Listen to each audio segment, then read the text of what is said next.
what is that big announcement? We'll have to wait for it come from the Prime Minister. But just coming before the election season, and we are expecting the dates from the Election Commission to also be announced in a few days, maybe the end of this week, maybe early next week. So obviously something it has to do with the upcoming election season, and before that, the government has been on this spree of inaugurating various infrastructure projects. The Prime Minister has been on this. Bharat Darshan is leaving tomorrow, in fact, also for Gujarat and Rajasthan as part of its trips. So we really don't know what's going to say, but the big talk has been about the CAA rules, the One Nation, One Poll report, which has been prepared by under the chairmanship of former President Ramnath Kovind. Aman, just tell us, what is the precedence for the Prime Minister coming out and making an announcement like this before? When have we seen this take place in the last few years? Well, Toya, the most famous one was the demonetization announcement. In 2000, when we saw that happening a few years back, when the big announcement on demonetization had come in 2017, if I remember correctly. So that was the major announcement made by Prime Minister in the night that day, that the rupees 500 and rupees 1000 notes were demonetized. That was the major announcement, Prime Minister Modi. So today, this indication coming from the government that Prime Minister is making a major announcement. Let's wait and see what the Prime Minister is really going to announce today. Okay, let's just double click though, Aman, on what you said would be your top possible guess here, CAA, NRC. That's something that we've had various government sources over the last few weeks say is going to happen soon, before the Model Code of Conduct comes into place. That was an implication. Aman, just stay with us for a second. Our colleague Payal has also joined us. We'll just go over to her very quickly.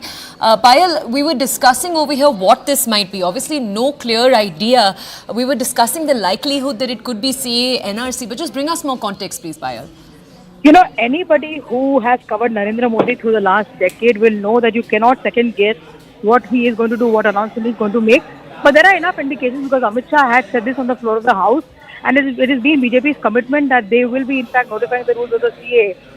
The bill was passed in 2019 in both houses of parliament, and after which, of course, there were various questions that were asked, and at least 8 extensions were taken by the government from the standing committee for sub legislation.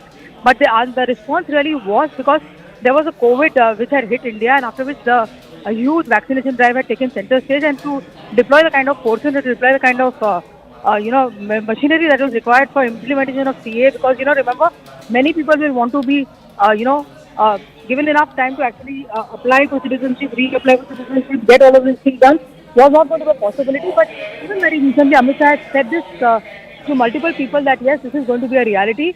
The CAA rules will be notified before the Lok Sabha election. So that is something which is being anticipated. But again, I'm saying that at the risk of sounding optimistic, we cannot really second guess what Narendra Modi is going to do.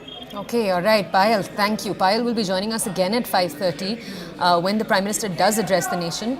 Let's go over to our colleague Pallavi Ghosh also now to hear from her.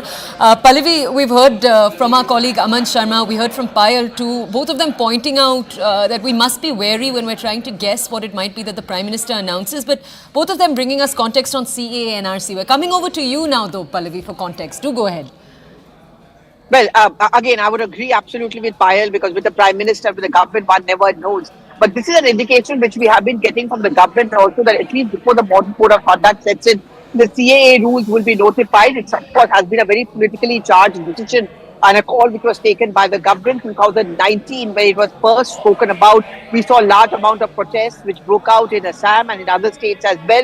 And there were repeated assurances which went in from the Home Minister that this does not discriminate. It only gives rights to those who have been persecuted and prosecuted, and we're just having to streamline the entire process. So on every level, Toya, the government has given this massive reassurance that it is wrong to look at CAA as a kind of political witch hunt. This is something which is more inclusive in nature, which brings everyone together. In case it's the CAA which is going to be announced by the Prime Minister, you can be very sure that opposition parties and opposition ruled states, like in Bengal, in Tamil Nadu, and other Congress ruled states, are bound to create a noise about it. They're going to make this an election issue. They're going to accuse the government and the BJP of trying to divide people. And this despite the fact that the Home Minister has gone to every length to reassure that, this is not what is happening. There's a difference which is taking place. You're not sending anyone out of the country. You're not denying the citizenship rights to a minority as you are claiming. You're actually giving rights to those who have been denied those rights and have been persecuted, especially across the border. Okay, Pallavi, can I ask you to stay with us? We have a battery of colleagues joining us. We have my colleague Payal, we had Aman Sharma joining us from right here in the newsroom. We have Pallavi Ghosh, and right now we'll go over to our colleague Arunima, who tracks the Ministry of Home Affairs in the first place. We'll just go over to her to understand more.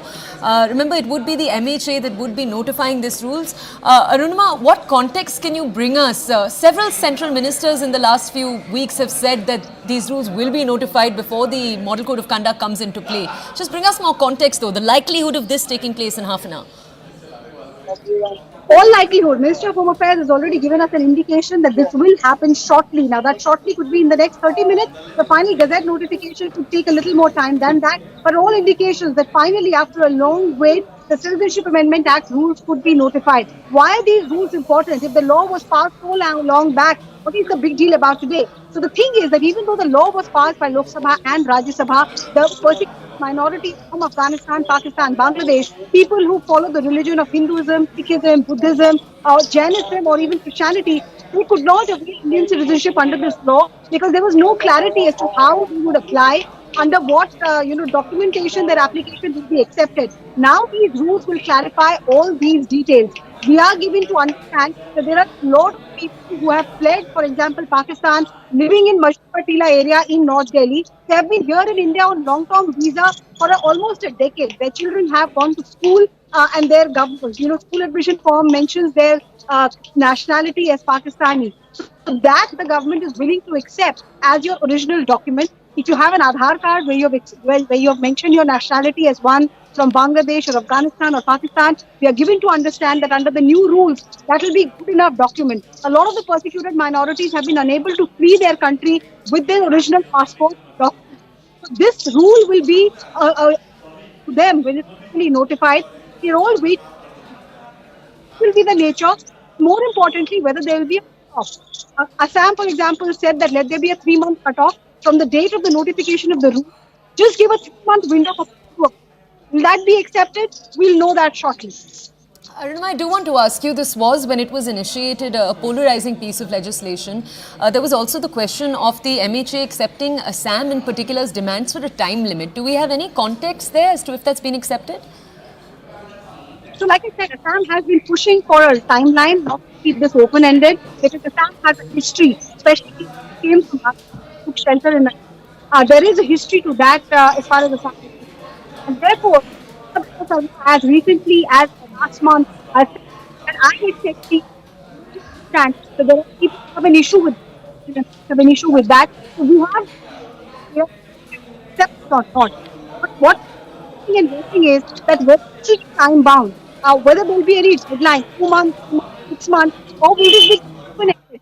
Anybody who's persecuted in these countries, Pakistan, Afghanistan, Bangladesh, if they are following the religions of Hinduism, Buddhism, Sikhism, Jainism, can they seek citizenship under this rule, under the Citizenship Amendment Act? So that is the big question, and we'll know the answers only once the notification is out. Prime Minister will give a more political message because this has political ramifications for a state like West Bengal.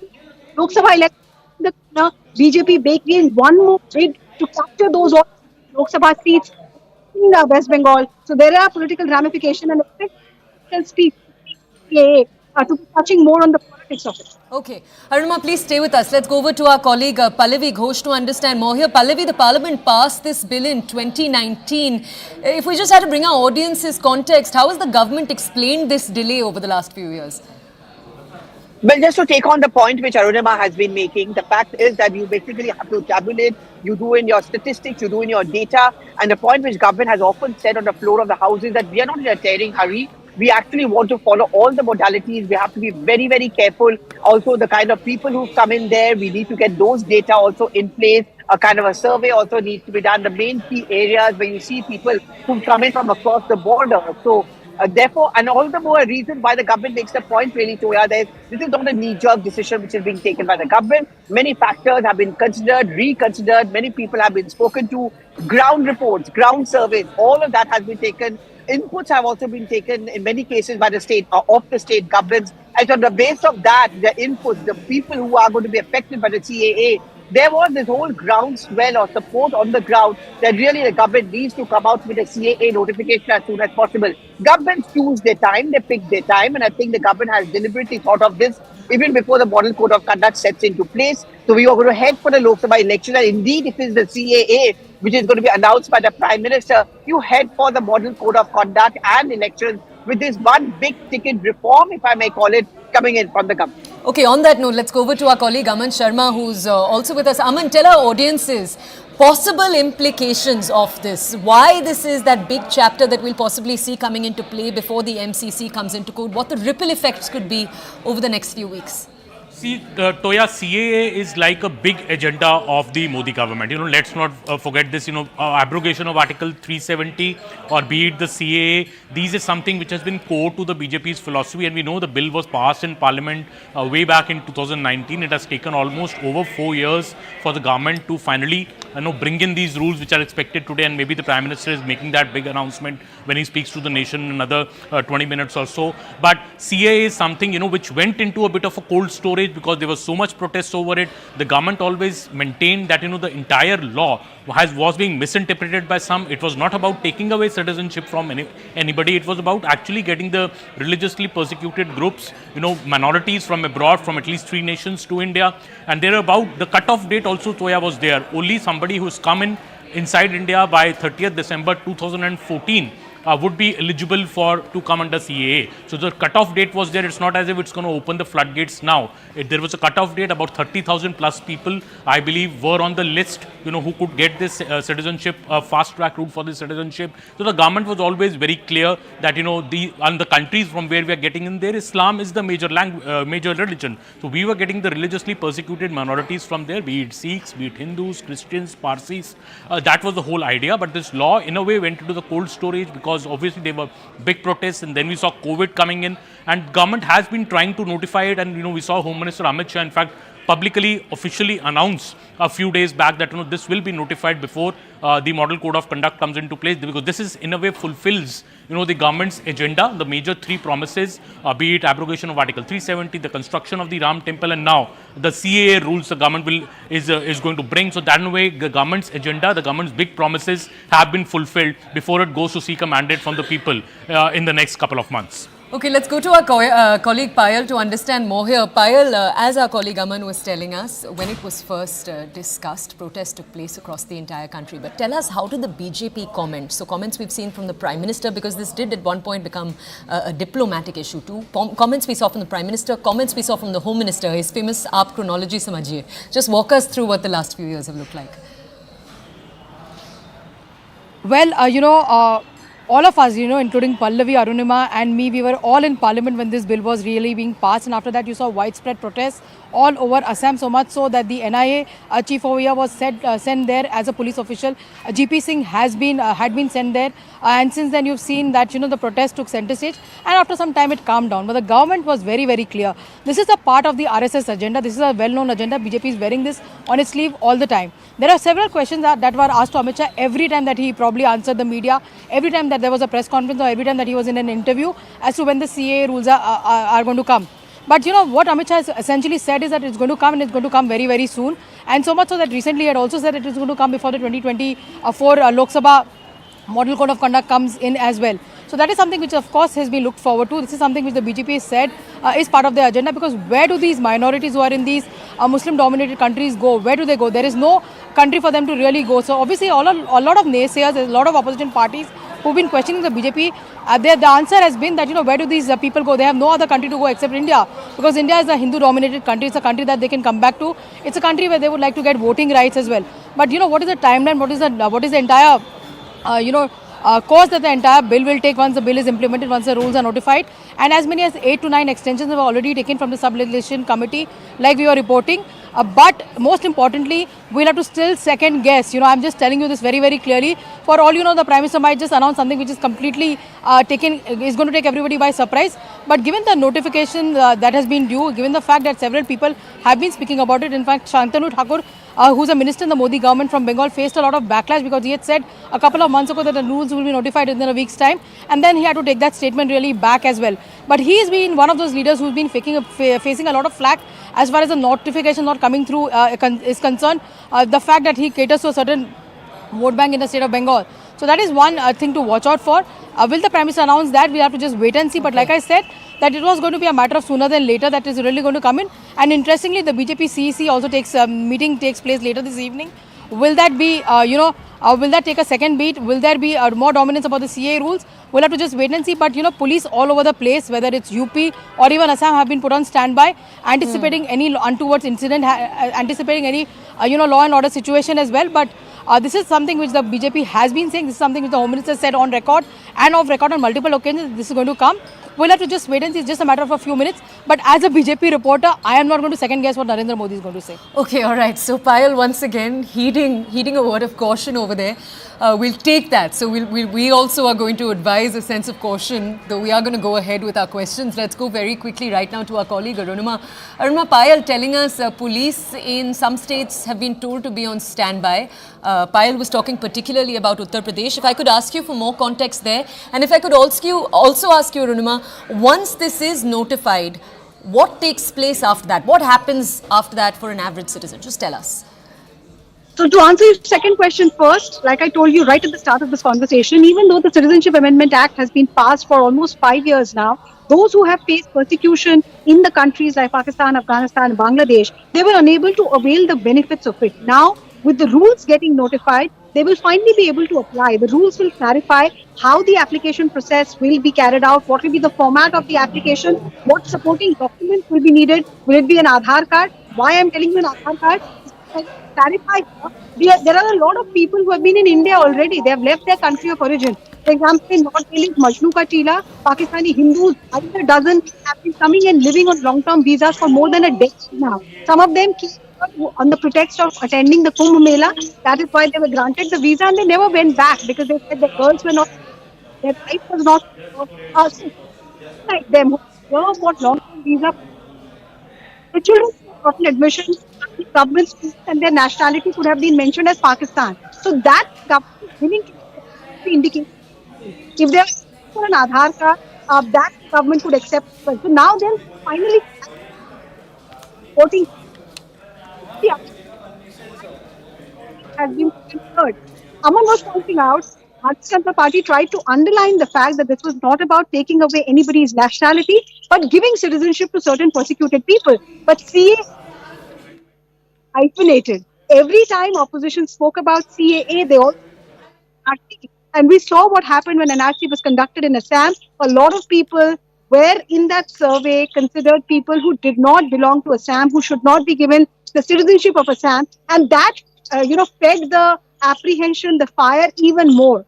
The government has tried to clarify that the CAA is the only thing that is happening right now. NRC and census is not happening currently, but that is the apprehension. Hence the deployment of police, because they're expecting some people to be restive, or there could be some kind of a law and order issue once the CAA rules are notified. That apprehension that will NRC be next, police is being deployed to just ensure that that apprehension, that possible law and order problem is nipped at the bud.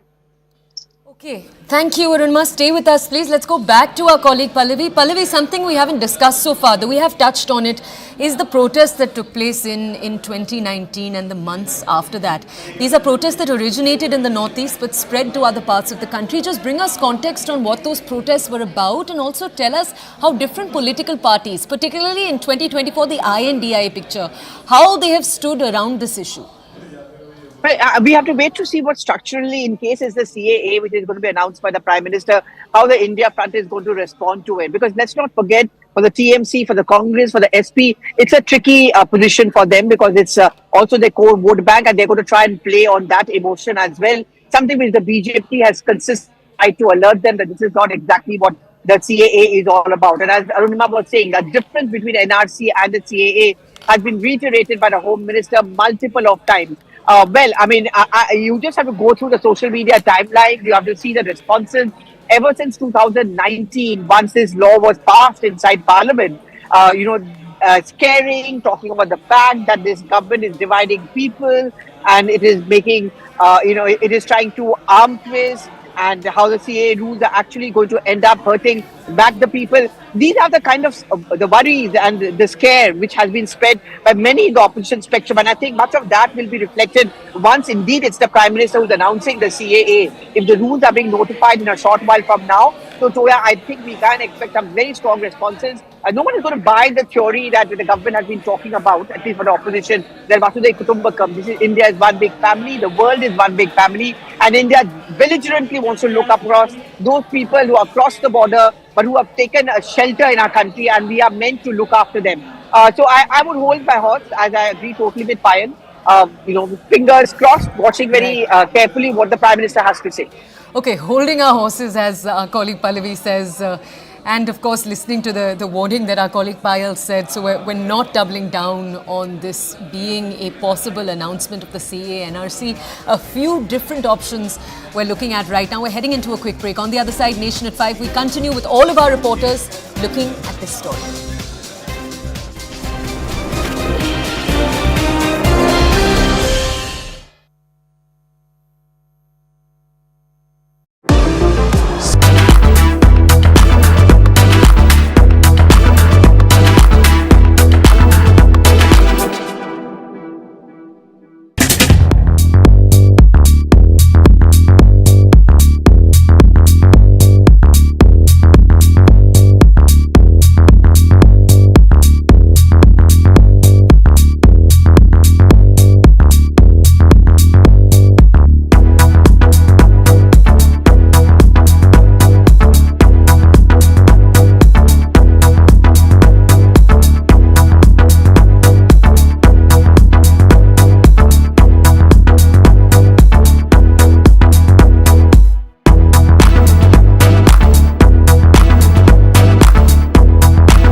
Welcome back. You're watching The Nation at 5 right here on CNN News 18. Right before we went into a break, we were telling you about the Prime Minister's big announcement expected now in just a few minutes.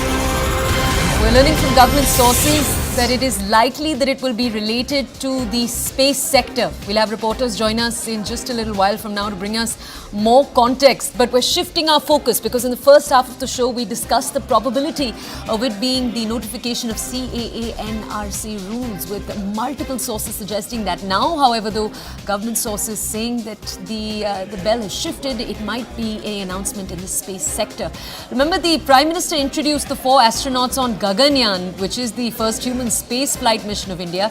That took place just a few days ago, 5 days back.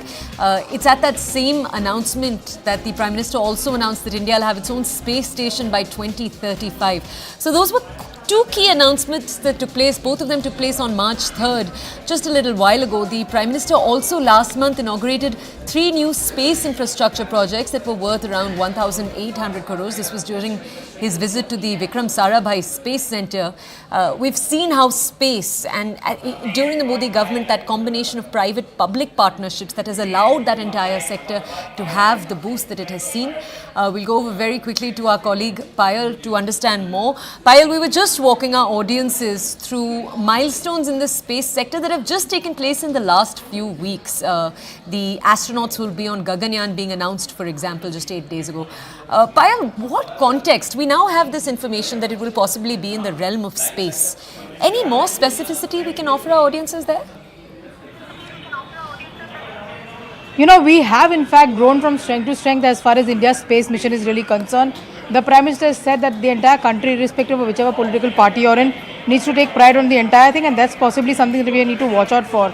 In fact, very interestingly, ISRO has put out a tweet. They essentially are saying that this is the first glimpse of the beauty and complexity of the Earth through the modern imager and the sounder payloads on board INSAT 3DS. This data serves as a crucial input for India's scientifics for MET studies, weather forecasts and understanding atmospheric dynamics.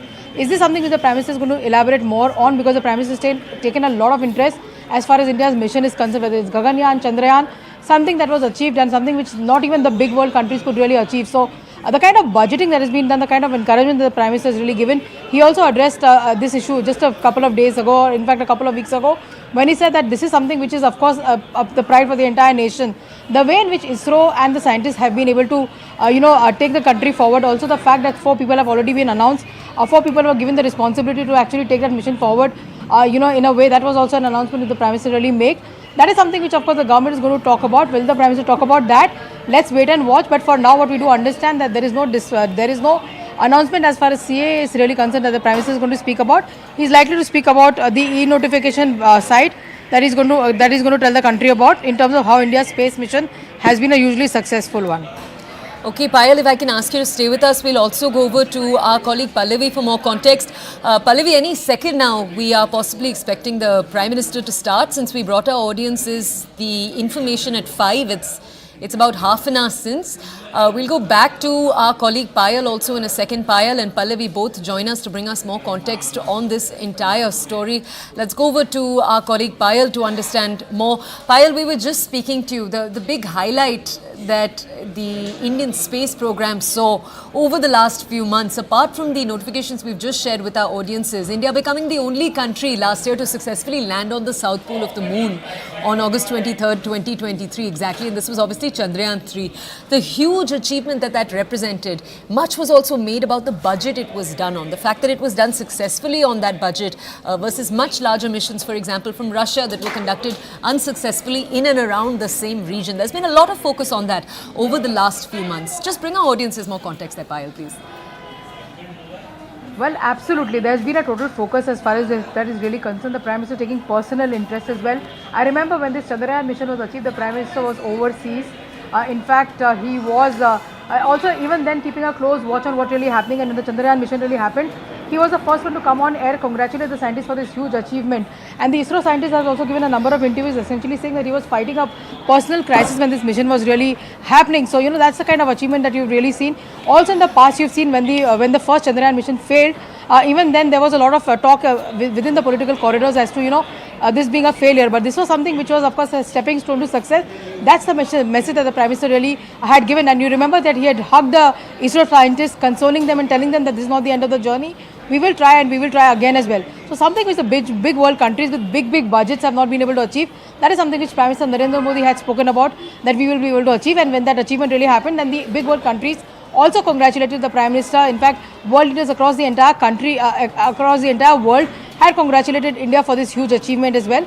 Something on those lines we are expecting the Prime Minister to throw more light, because remember there are multiple missions that the government has really launched to send space, not only for further detailing of the moon, but also in terms of going on the solar mission, also something which of course the government has spoken about. So that is an achievement that Prime Minister is really going to talk about. It's a very technical subject to speak about the least.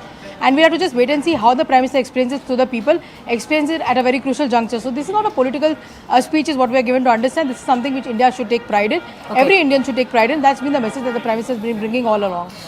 Let's go over to our colleague Arunima. Arunima, the space sector being a sector that the entire country can align on, that there shouldn't be any political divisions on, that is messaging that we've seen come in from the PMO, from the BJP over the last few months too.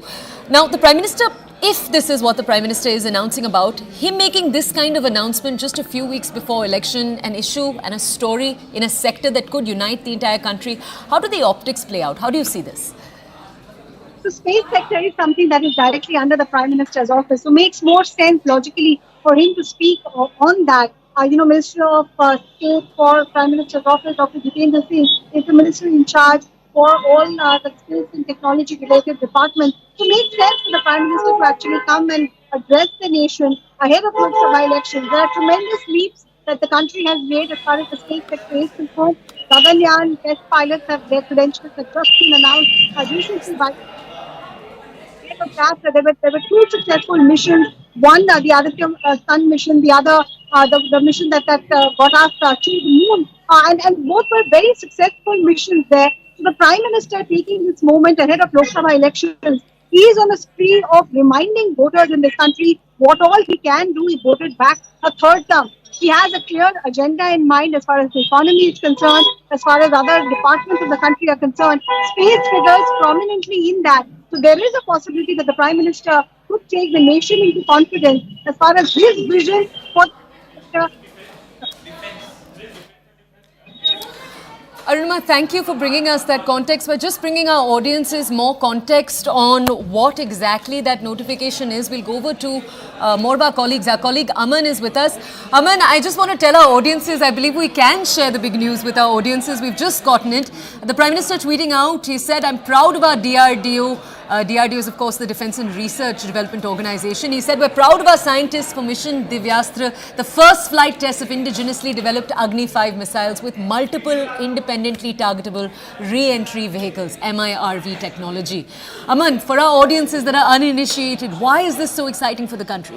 Well, the Prime Minister just put out this tweet, Toya, just a minute back, saying that we are proud of our DRDO scientists for mission Divyastra, the first flight test of the indigenously developed Agni 5 missile, with multiple independently targetable re-entry vehicle technology. So Agni 5 missile we all know as our indigenously developed Indian missile, and the DRDO has been developing that, and the Prime Minister is saying this is mission Divyastra. Of course, we are waiting more details on what exactly the feat which has been achieved by the government, but the Prime Minister putting out this tweet, and we are awaiting his, if he will speak to the nation also and explain more about this. But the tweet that has come from the Prime Minister just a minute back, that the Prime Minister is saying that the DRDO scientists have achieved mission Divyastra, the first flight test of the indigenously developed Agni 5 missile. Aman, just stay with us. We're also waiting for more reporters to join us over here to bring us more context. We're telling our audiences a little bit more about Agni 5. Let's just go over to our colleague Payal to get more context on the Agni 5 missile itself, the mission Divyastra, and that's where I really want to come to you, Payal. We're awaiting this announcement. We can expect the Prime Minister also to come live and address a video message on this shortly. Is that also going to take place? Well, that is going to certainly take place, because that's what the Prime Minister's office has sent us a message saying that the Prime Minister is going to speak in a bit from now. And like we were reporting earlier, Toya, it's too difficult to actually judge and probably make an announcement as to what Prime Minister Modi is going to say. but it looks like he's going to tell the nation about the achievements of India in the space sector. He's been he's been somebody who's constantly been in touch with the space organizations. He's been in touch with the youth, with the scientists. In particular, he's encouraged the youth to take up this as a mission, as a livelihood, because this is a huge sector which remains unexplored. Because the previous governments did not have the kind of did not have the kind of a vision as far as this entire issue is concerned. But here you are, achievements after achievements, and like we were reporting earlier, that Chandrayaan has been a huge success. The Indian government has also announced a number of other missions. And of course, like Arunima was reporting, the Space and Research Organization and the Space Ministry essentially reports to the Prime Minister directly as well. Jitendra Singh is the nodal minister as far as that is really concerned. So we'll have to just wait and see what the announcement really is. But what the Prime Minister really strikes very beautifully is the connect with people. All of us are talking about these technical terms, but the Prime Minister has this beautiful ability to explain to people in the simplest of terms what this mission really means, what it means for the country, how it can take India forward, how it can put India on the global map. With Chandrayaan success, India probably is only looking at inching higher and higher. And the ISRO scientists, the DRDO, who has developed various technologies, is taking the movement forward by leaps and bounds.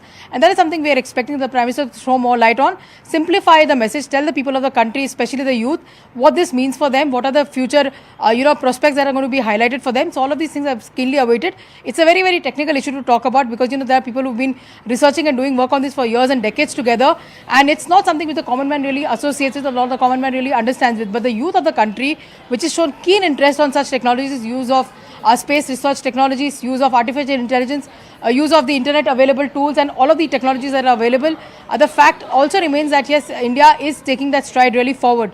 So without second guessing, let's still wait for the Prime Minister to make that announcement and tell the people of the country as to what this really means, what this technology really means, how it's going to help India achieve its goal faster. Okay, let's just go over right now to our colleague Akash. Akash is our defense correspondent and he can shed. Akash, there are so many questions we have for you. Let's just start by asking you what a land-based MRV is, why this is a big deal, the fact that it's indigenously developed. You see, Agni is a big development because till now, Agni 4 missile we have successfully tested, and as far as Agni 4 is concerned, so it's a ballistic missile that can in fact go up to a range of 3,500 or 4,000 kilometers in fact. When it is about Agni 5 missile, so it is an indigenously built advanced surface-to-surface air missile that in fact Prime Minister Modi has tweeted that how DRDO has successfully tested Agni 5 missile under integrated guided missile development program. We know about this program because in fact we have seen in the past that how from Agni 1 to Agni 4 DRDO has successfully tested. Now what it means when we talk about Agni 5, so Agni 5 is a fire and forget sort of missile where it cannot be stopped and the range is beyond 5,000 kilometers. Big thing. Also this missile has a capability.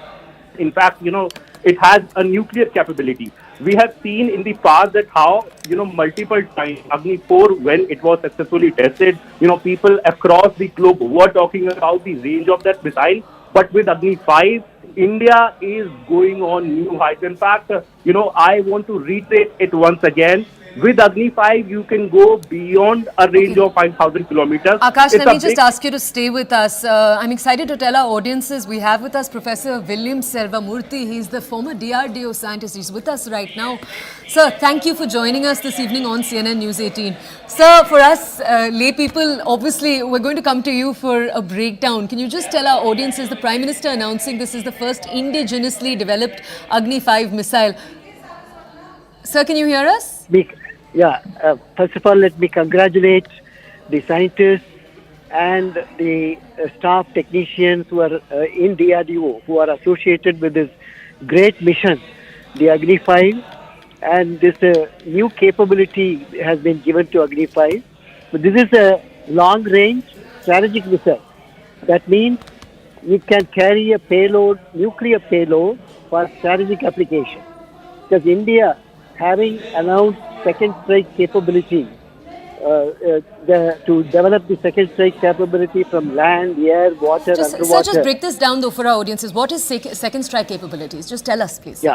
See, India is a nuclear power, but we have made a self-moratorium of no first use. So if any country ventures to use nuclear weapon or weapons of mass destruction on our country, then we need to have a second strike capability have signed a self-moratorium of no first use.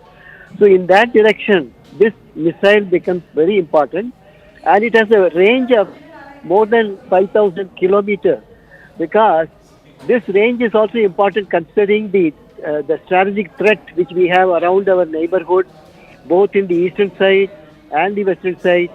So this is also a deterrent. If you have the capability to reach with a nuclear payload of 1.5 tons, it can carry up to a range of 5,000, 6,000 kilometers. It's a great capability. So it also acts like a deterrent for another country to attack India. Of course. So that is why this is a very important the achievement of the DRDO, of the nation.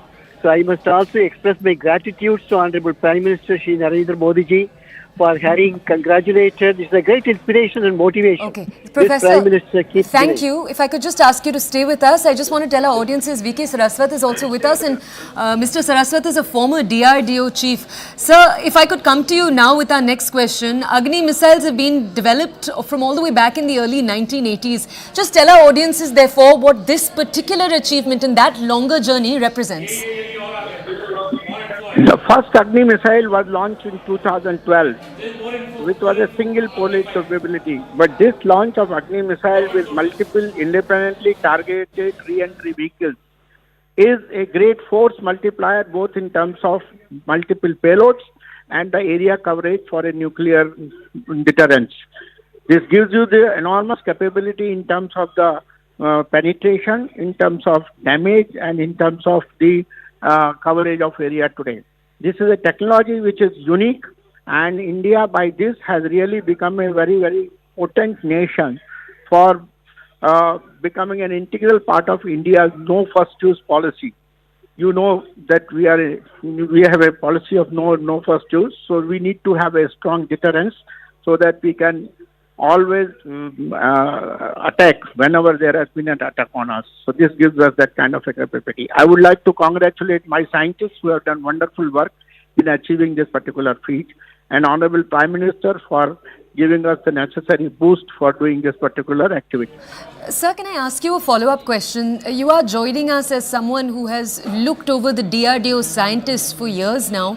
Just tell our audiences, sir, about the years of research and development that go into an achievement like this. Just walk our audiences who aren't familiar with the process through it, please. Yes, see, this particular missile Agni 5, the development work has started really in high earnest in 2008 when the project was sanctioned for its weaponization. While the technology development took place in the early part of 1980s and 90s, but weaponization took place only between 2008 and 2012. And with the launch of Agni 5 first missile, where we launched to a range of 5,000 plus kilometers. Then we were working on for the MIRV capability. What it needs for MIRV is that you should be able to take multiple payloads into the atmosphere and then release them at predetermined attitude and altitude so that it can hit independent targets. So each payload has to be designed for autonomous control and autonomous guidance so that it can take it to the identified target. So that is the technology which our DRDO scientists have now developed in this particular mission. Other technologies are common, which were there in the earlier control, guidance, propulsion structures, which are integral part of any missile technology. But the multiple independently targeted re-entry payloads is a major technology which has been a breakthrough this time. Sir, thank you for breaking that down for our audiences. Mr. Saraswat, thank you for joining us. That's former DRDO Chief VK Saraswat joining us.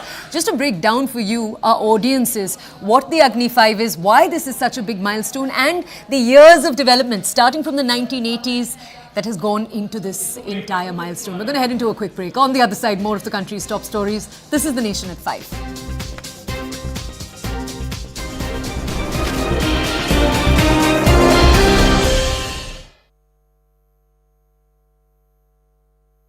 Brought to you by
Welcome everyone. Thanks a lot for staying with us. You're watching Plain Speak with me, Shivani Gupta.